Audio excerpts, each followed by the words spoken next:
Lá Idirnáisiúnta na Sléibhte atá ann inniu, agus déantar ceilire ar an lá seo le daoine a chur an eolas faoi thábhacht na Sléibhte ar fud am domhain.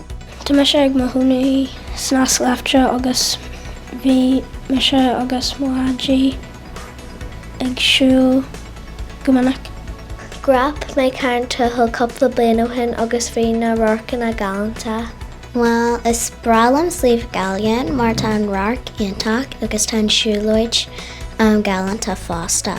Tá bé agsúlacht ar an Sléibhte féin tú plandaí agus amphia ná féin tú ag áit ar béala. Is puinte isce iad agus tá codhúir amhíthe tábhachta an sin. Is bralam na haimhia ar na Sléibhte mar hampla cannaí góir féin a rua. Rinneadh ceilire ar lá Idirnáisiúnta na Sléibhte den chéadúair sa bhliain 2023.